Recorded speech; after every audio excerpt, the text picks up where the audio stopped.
Good evening, everyone. It's Daniel again. I'm slowly approaching the last night I'm going to have in quarantine in Sydney, January 2021, as part of my arrival from the United States to spend some time with my family. Yesterday, I had my second COVID test. You get tested twice when you're here for your isolation, on the second and the 12th day. And about an hour or so ago, I had a visit from the police and from a doctor. The doctor and the nurse came in and, well, not actually into my room, they stand outside. They get me to stand in the doorway, check your temperature and all those sorts of things, ask you a multitude of questions about things that could have possibly developed, symptoms and the like. And basically, I'm fortunate enough that nothing happened to me while I was here. Nothing, no cough, no sneezes, no fever, nothing of that nature. So they gave me a clean bill of health, and then I got tagged for release, basically. New South Wales COVID. And I have to keep that tag around my wrist at this point in time. Then the police ask you where you intend to go when you leave quarantine, what address you're going to, how you're going to get there, and all those sorts of things. And they're pretty nice folks about it, but lots and lots of questions. At this point, I'll put in a little video of the COVID testing. I don't know, maybe you've had it done to yourself in the past, maybe you haven't. You might recall the first video I did when I had just been tested. The same protocol again. They stand you up against the wall and such that you can't pull your head back when they stick that thing up your nose. But it's over and done with in no time at all. And I'll just put that in you so you can see it. Hi. Hello, how are you? Good, thanks. Just here to do your COVID test. Sure. Just your full name and date of birth. Daniel Slattery, Yep. 6th of January 1970. Perfect. 5-3. Any cough, sore throat, fever, runny nose, Nothing at all. shortness of breath, loss of appetite, taste of smell, Nope. headache, chest pain, diarrhea. Nothing. Just put your back against the door. Say stick your tongue out. Stick it right out.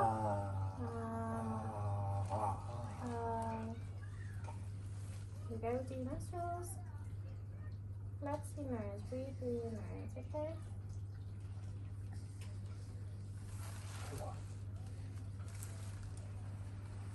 Thank you. Something else that I thought I'd share at this stage is sort of the psychology of being locked up in this manner. You know, the sort of thought processes that you have in the course of time.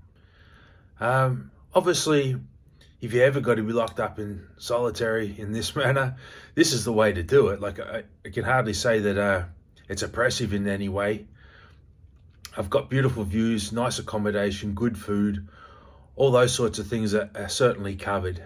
But at the same time, to be locked up, literally locked up for 14 days in a room that I've paced out many, many times as being 12 by 20 feet. And I'm not allowed to leave. There's no doubt about that. I've had three actual interactions with people. The 2 COVID tests and the delivery of the results today with the police officer and the doctor. All of those encounters wouldn't add up to 5 minutes. So that's 5 minutes of actual face-to-face contact with someone in 14 days. And that's pretty unusual in this day and age for the average bloke. There's no doubt about it, you do go kind of stir crazy. And the emotional side of it's a sort of mental state. It's not linear, it fluctuates. You have good days and better days, and some days are just a little bit not so enjoyable. I can quite clearly remember the third day. And, you know, the third day is not that far into it. Just feeling kind of miserable. The fact that here I am so close to home with, a strong desire to get home to see my family. And I just can't do it. I'm stuck. And at that point, I still had 11 full days in front of me. I was feeling pretty down and miserable about that. At some points you feel a bit like a caged animal. You know, the door has a peephole in it, as a lot of, I suppose all hotel doors do.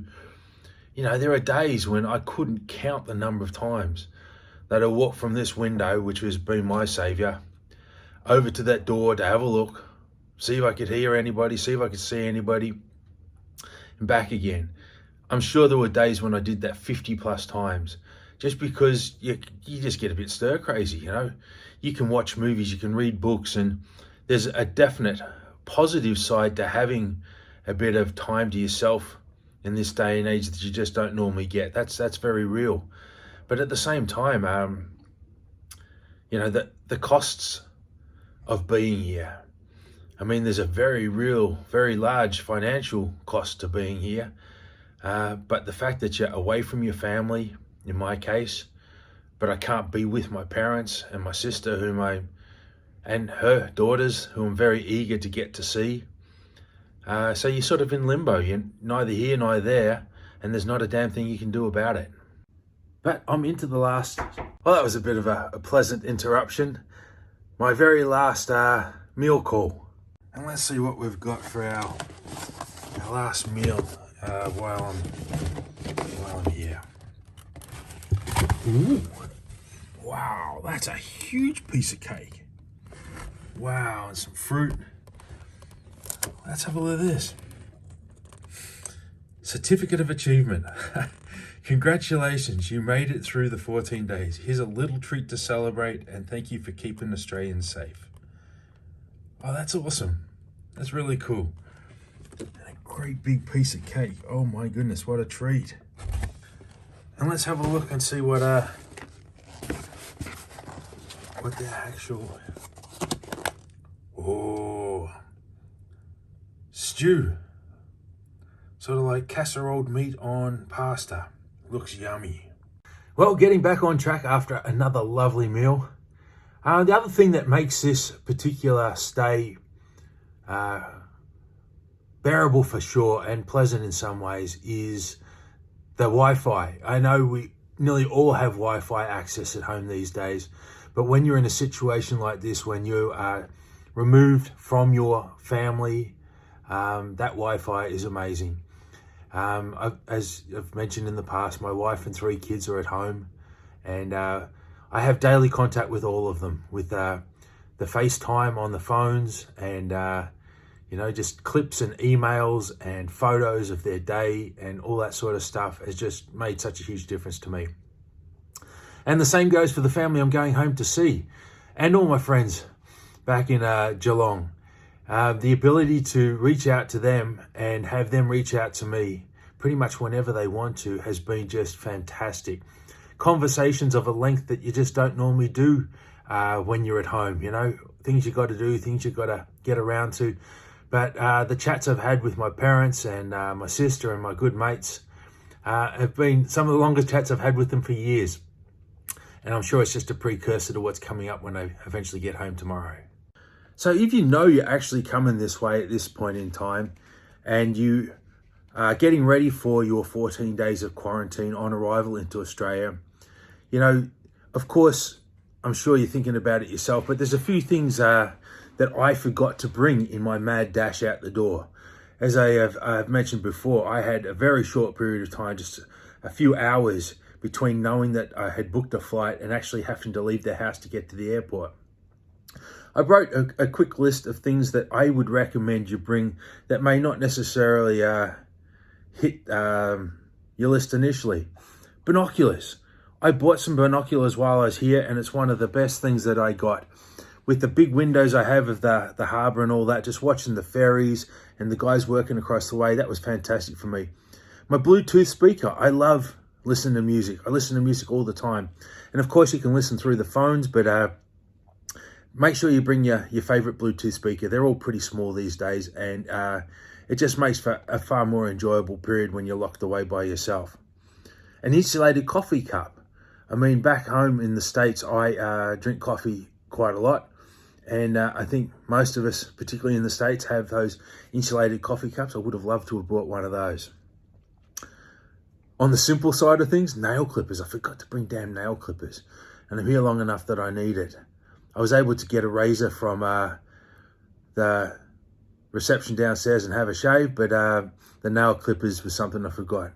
And also a good knife, a good pocket knife.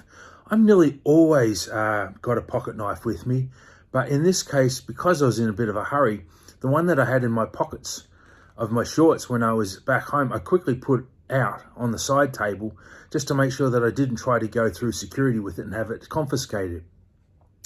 But when the meals come here, everything is disposable. They want to be able to discard everything you've had contact with, including the cutlery. So it's all that rather lousy plastic stuff. And the stuff here is really weak. I mean, grades of cutlery made out of plastic come in all sorts, but the stuff here is pretty poor.